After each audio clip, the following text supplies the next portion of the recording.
today, Donalja, where does your story begin? Um, I would like to say my story began as a little girl. Unfortunately, I did deal with some incest when I was younger. I dealt with, it's crazy, I dealt with incest and molestation, and people think they're the same, and they're not. Um, I dealt with quite a lot. My story is compounded into quite a bit. But I don't, I guess for me, um, I'm kind of glad that my story began the way that it did now, looking back, because I wouldn't be who I am had it not. My mother, um, my mom at one point in time was addicted to drugs, and she was married to someone who was very abusive, who also sexually abused me. But my mom had a pattern of abuse. My mom had been sexually abused, and her very first child was her father's child. So when you're dealing with a parent that's dealt with that level of abuse, it's one of two things that can happen. Either they can become the abuser, or they can, um, they're so afraid for you that they they smother you to death. And unfortunately, with my story, I dealt with both elements. I dealt with some of the abuse that my Mm, mother had been going through. So my mother was trying to find herself and trying to translate, how do I raise a child when I'm already dealing with my own abuse and my own fears and my own nightmares and my own traumas. So I dealt with a lot as a kid. I've had guns held to my head as a child. I've been strangled. I've been sexually abused by my aunt. I've been sexually abused by my stepfather. So my story literally has so many different layers. And it's crazy to me. When I'm saying it, it sounds like I'm saying someone else's story, but it's literally my own story. And it led me to a path of a lot of different things. I was gang raped at 16, mm, after dealing with um, incestuous um, situations. And then I ended up going into the service where I was also sexually harassed in the military. And then I ended up married. I've been married 3 times, and I used to be so ashamed to say that part, but now I'm not, because I just wanted somebody to love me, and I didn't want it to hurt. But unfortunately, every man that I married was abusive. Um, so I guess I said all of that to say that my story was my abuse, but my story now is my triumph, mhm. because I know me better. I understand me better. It shaped a different level of creativity within me. Um, I don't mind telling it. At one point, I was like, I'm not going to tell it all, but I Mm, don't see why I shouldn't tell it all, because there are young women that are dealing with feeling less than because they were touched by their father, and they have these mixed emotions. I'm attracted to my dad, but I'm not supposed to be attracted to my dad. But my dad messed with me at a young age, and he told me that this was our secret, and he only did it because he loved me. So you're dealing with women that, I know that my story has to be told, because there was a level of promiscuity that I walked into. There was a mm, level of insecurity that I walked into. There was a level of low self esteem that I walked into. And even though I'm 46 years old now, and these things started when I was 2 years old, um, there's a difference in me. My story right now, I was telling someone, a matter of fact, I made a joke on one of my live feeds. I said, I don't drink wine right now because strange things happen when I drink. mhm. And I was talking about the fact that a couple of years ago, I decided to take my walk into celibacy.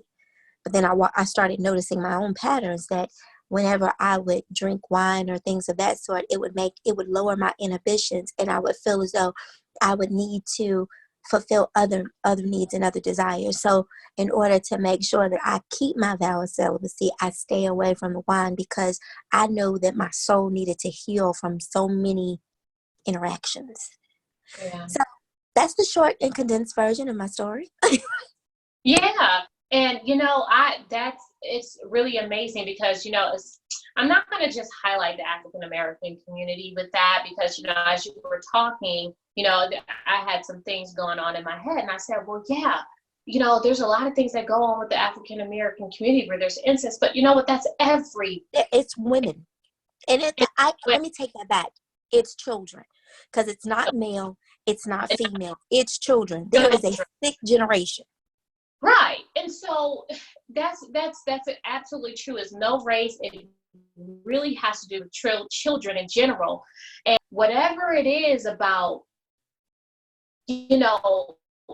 children and trying to take the innocence away from them early on is a huge problem in the world in general. It's a really, really, really bad problem. I mean, trafficking, you can talk about human trafficking. All those things typically start when they're younger, of young adolescence age. And so, but just to kind of stay where we are right now and keep it general, within the families, yes, we deal with these things, whereas, our parents don't, may not protect us in a way where we should have been protected because they're dealing with their own. Yeah, sometimes they don't know how. We deal with generations where their parents didn't protect them, or maybe your parents saw you as strong already, so you don't need to be protected. But I know for within my family, and I don't mind the spiritual side because that's a part of how I've been able to heal. And not everybody heals the same way, but my faith has been what has kept me, and my art, my creativity. If I didn't have my art, if I couldn't write, if I couldn't go do music, if I couldn't step on a stage, if I couldn't write a play, if I couldn't do spoken word, I would be crazy. You lose it. And it's creative people that can understand that, especially like in this time right now. Yes. The arts, big.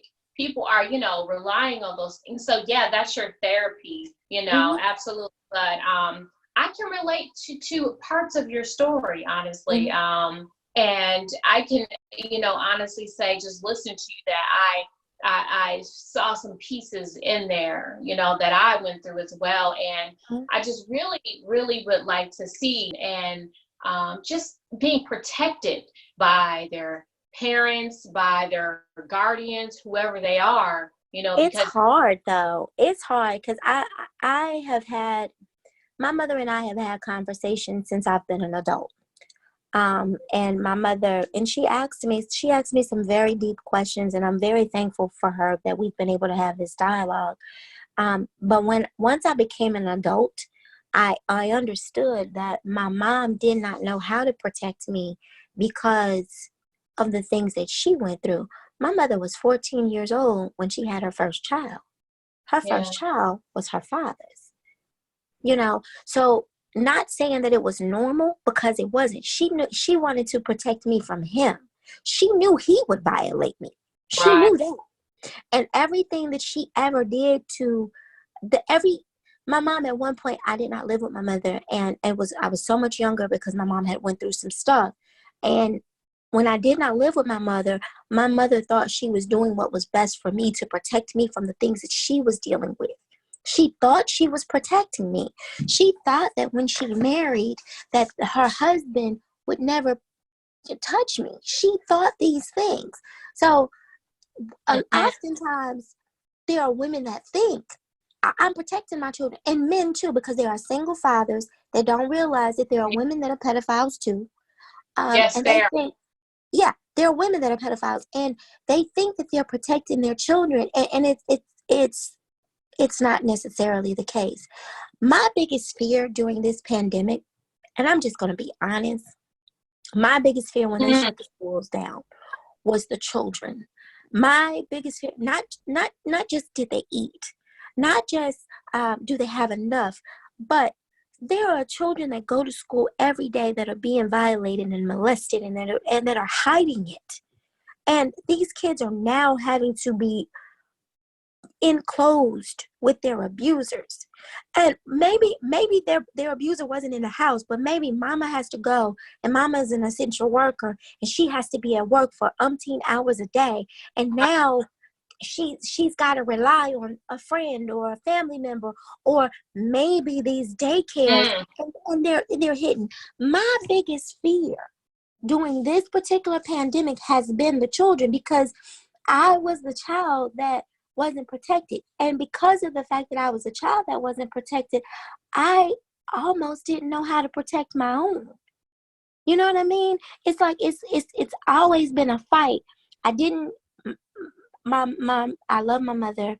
We've had our conversation, but my mom was abusive. Like my mom, my mom, she was abusive. She would literally beat the daylights out of me because she thought that was the way to correct certain behaviors. Not even identifying with the fact that these behaviors came from the fact that some craziness happened to me when I was too young to understand it. My biggest fear when this all happened was the number of children that will be impacted with trauma afterwards. Yeah, because they're home, and it's actually proven that the rates of domestic violence, the rates of unfortunately sexual abuse, whether it's an adult or a child, has escalated. Depression, all these things have really, really, really escalated. So I am totally aware, totally have heard about that and everything. And so the only thing, I think the greatest thing we could do is just try to intercede and pray for them. Really the only thing that we can really do. But I am totally in agreement with you on that. So but I on the parent part of it, like you said, your mom went through, your mom didn't know how, right? Because my mom and we've had stations and stuff like that as well, and she didn't know how. And then the generation before that, they hushed everything. Everything was quiet. Don't say nothing. Sweep it up under the rug, and that's just what men do. That's just what Uncle Joe do. Yeah. Mm-hmm. That's just what they do. You already, Uncle Joe been messing with everybody. Everybody. And it's still, and today it's more open, it's more blunt, it's more obvious, it's more direct, it's more just in your face kind of thing. So you're absolutely right. The children here are definitely the it's an attack on the children early. And parents, because if you can break the children, you can actually break the next generation. And that's the reason why I personally feel, and you can probably edit this out, but this is just my viewpoint. Okay. I personally feel the reason why we have such a high rate of homosexuality and things of that sort is because of how much we've hidden incest in our families, because it goes throughout generations. It has no color lines, it has no economic barriers, it has nothing, it knows nothing.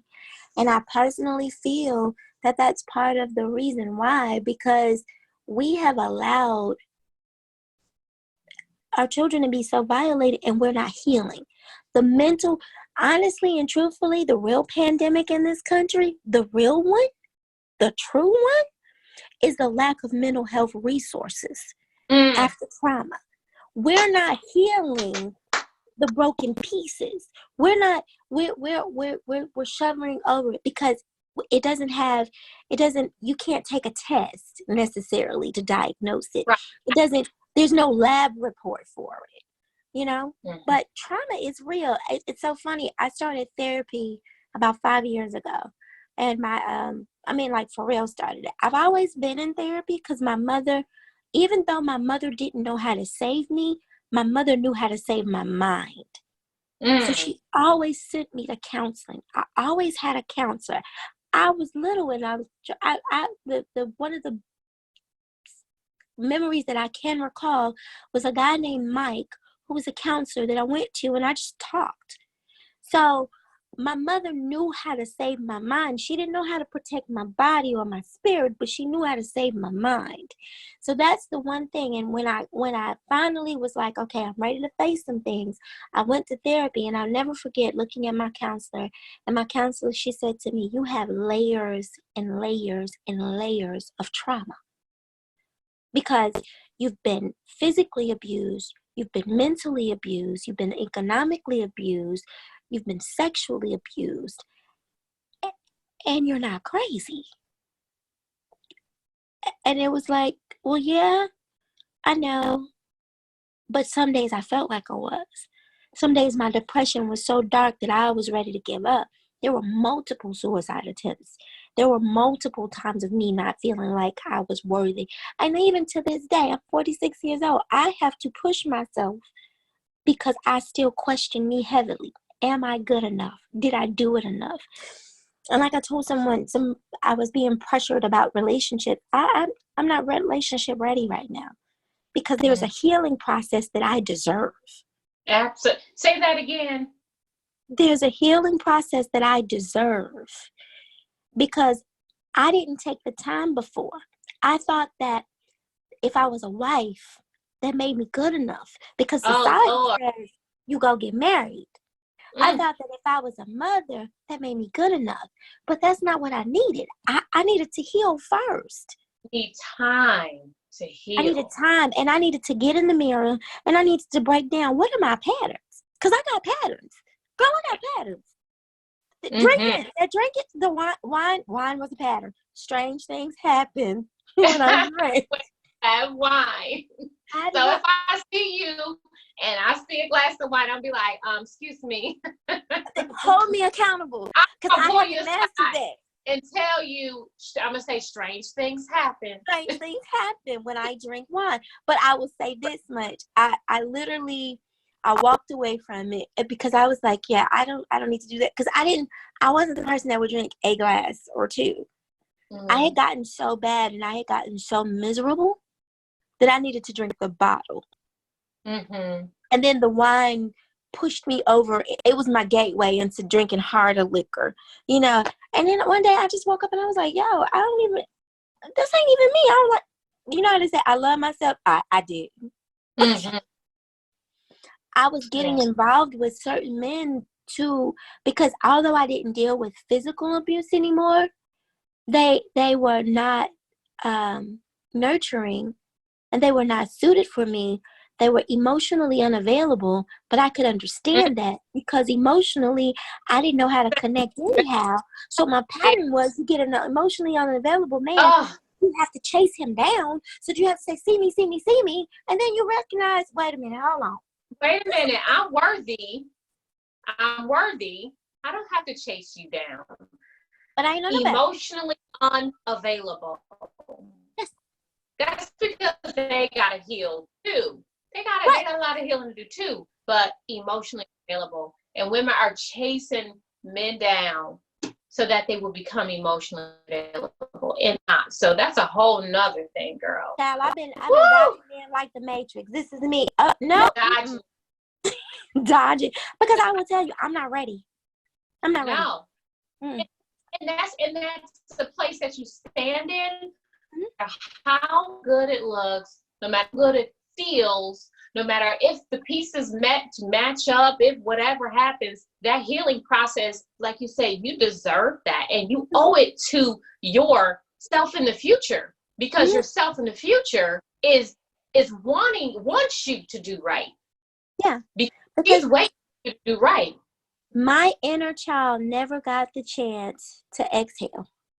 So now it's time for the little girl that was broken to take her moment and say, you know what? This happened. Let's face it. Because I was the person that compartmentalized. I was smart. So I compartmentalized. I studied. I compartmentalized. I did everything except for face me. Now, I will tell you quickly, I'm sorry. This is me time. This is me time. This is me and me. Now, I might not do anything in this moment except for work, because I'm doing that too much right now. But When I'm done, I'm dealing with me. I told somebody, I said, I can't emotionally handle your baggage because I'm still Oh, playing with mine. I cannot emotionally handle your baggage because I'm still got to handle mine. Yeah, I'm And unpacking that's mine. it. Because us as women, that's what we do. We don't have to do, but we've tasked ourselves to doing that. But Donalja, now that you've come to this pivot in your life, in your journey, I see a lot of great things out there. I know you've had songs. I know you had a lot of great things and stuff like that out there. So I know you're in ministry, but you're tour. Are you touring now? What are you doing now I know you're doing a lot of interviews, but what's the short and long term goal for you? My short-term goal is to put out more music. I haven't put out music in 10 years. So my short-term goal, I have a single that's releasing. It was originally going to be on the 8th, but I pushed it back to the 15th because me and TuneCore couldn't get along. Okay. I was a little slow in the mind. I figured it out now. Okay. So that's the one thing. Is to get my music out. My long term, I am in ministry, but I look different. And that's That's the whole thing. people need. We don't Yeah, need. I look different because here's the thing. Like I was explaining to, I told my pastor, I said, he was like, yeah, eventually God's going to take you away from that go-go band. I was like, I don't know about that because God knows that I need the music in order to function. Now, when he tells me it's time to walk away, I shall. But I don't care what man in ministry, what woman in ministry says that this does not align up with the word of God. They crucified Jesus because he didn't look like the Pharisees and Sadducees. I'm not the Messiah, but I can say that the disciples that he chose didn't look like the religious people that were out there. So yes, I'm in ministry, but I'm even trying to figure that portion of it out because I don't look the same. You know, I laughed. I did my initial segment. I laughed and I went and got my hair done like the day before. And I've always said to my beautician, go ahead and do what you want to do. Go ahead, we're good. I wear purple hair because I'm a survivor. So purple is my favorite color, but it also represents the domestic violence that I've overcame.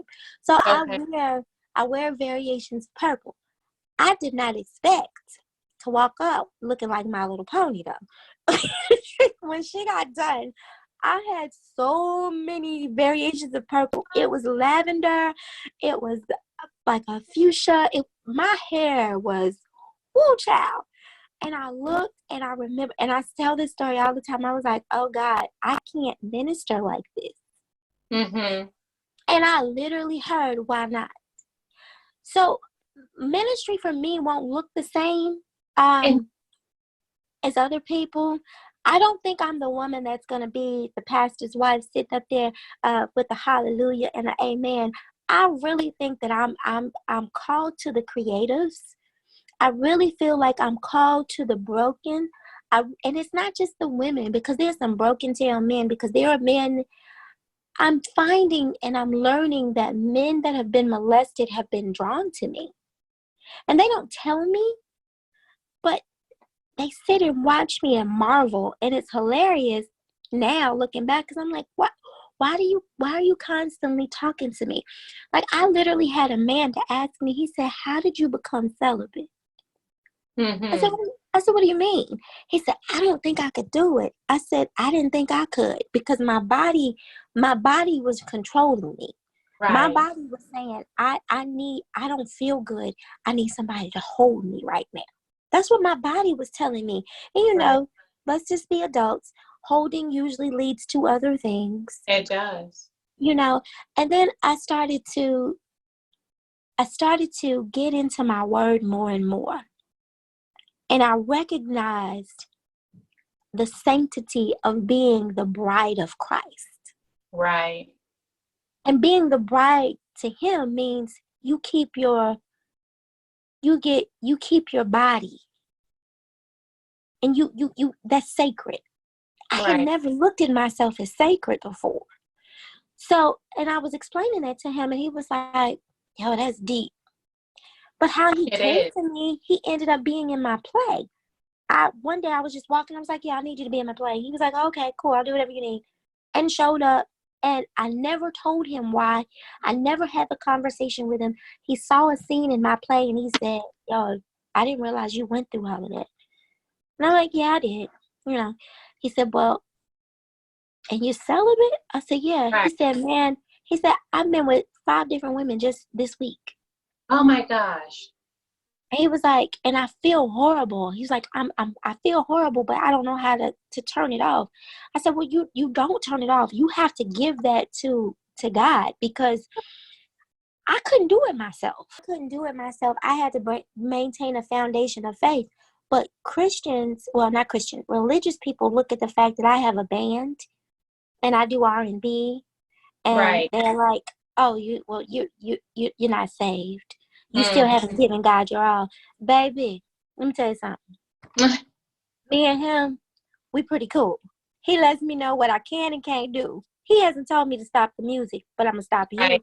Back up off me. Mm. And that's true, because a lot of people will try to put their religious or their boundaries. It's not even in the word of God, first of all. You know what I mean? You know, if he gave you a talent, he gave it to you for a reason. Period. Yeah. Period. And so, and I admire that a lot, because sometimes when you're in the music industry and things don't go the way you want it to go, like you got this grand picture in your head, and you know, then things happen like COVID-19 when you're about to get your EP and you're like, you know, and then you're like, oh, another setback, you know. So it's really, things are going to happen. But for a creative person, for a person that's in music or film or whatever, it's like a necessary thing for us to create. We create, and why wouldn't we? Because we come from a creator. So Yes. that's the that to be create. You know, the people do it in other ways, but I totally can relate to you. So so now that you're here, you went through that, your journey, and you are doing your self-healing, and you know your short and long-term goals. Can you give us in close, you know, advice for someone who have went through, you know, what you have been through? Oh, absolutely. The main thing is to become your true authentic self. And that means look at it. Unpack your stuff. Until you unpack it, you can't let go of it. Okay. Sometimes we don't know what to let go of because we haven't looked at it. You got to look at it. You got to feel it too. For me, if I had never went to counseling, if I had never felt it, if I had never cried, if I had never said, whoa, wait a minute, this was wrong, then I could not get to this place here. I know that I have to heal emotionally, spiritually, financially, Yeah. and mentally. But those are going to take steps. It took years to do the damage to me. It's going to take years to do the healing. But I have to be kind to myself and to only allow myself to attach to people that can be kind in my process. That is amazing. That is so amazing. And that includes family members. Love you from a distance if I have to. You know, God put you in my life. I can't get rid of you, but love you from a distance if I have to, because you have to heal, you know. And if you can't respect that, then, you know, that's not on me. But that is truly, truly amazing. And I do want to just, before we close, because it's just in my spirit, you know, I just, like you said, right now, there's a lot of kids who are going through things in their homes. And to anybody who is listening right now, any parent who's listening, who, you know, pay attention to your children. Wow, especially now, pay attention to your children's moods, attitudes, there's a lot of things going on right now, and you really need to tap into it. I'm not going to go, there's nothing bad that happened with my daughter, just regular, teenage stuff, nothing grand, but it was a cornerstone. And in that cornerstone, I had to get rid of me as a parent and become somebody she needed, because the parent that I knew to be, that I know to be, it wasn't suited for her in this time. So I had to let go of all the things that I'm thinking, feeling, wanting, and, all my parenting rules or whatnot, and become the parent that she needs, and actually dig into her at this time so our relationship could be better. So I had to adjust. I have to grow with her. And so that was really, really strong for me. That really touches my heart, because I love kids. And, it's almost like we know, but we can't do anything about what's going on in all these households and stuff. And it's really sad, but, God is going to be, get the glory out of everything. So I just want to thank you. Where can we find your song? And what is the song called first? I didn't. So it's secular. Let me say that. It's not good old Christian gospel. We ain't got that. Don't be. The song is called Kiss Me.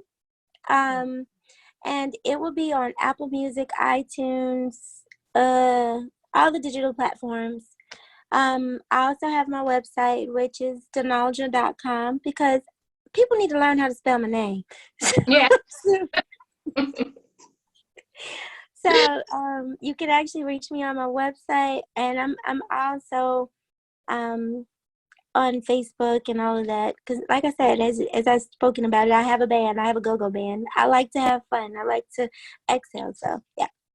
That's amazing. And I just want to, from the bottom of my heart, thank you for taking your time out of your day to share your story for someone who, will hear it and help. I'm sure if one person can be helped from your story, then I think that we definitely did our job today. So again, this is my story, and this is Donalja James, and we are absolutely, absolutely happy to have had her on our show.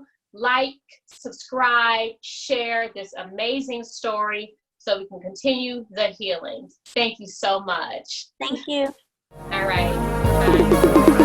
You don't know my story, don't know what I've been through. You can't tell me nothing. You don't know my story. Your beginning does not have to be your end. Silent screams get no answers. You gotta try my anger, just listen.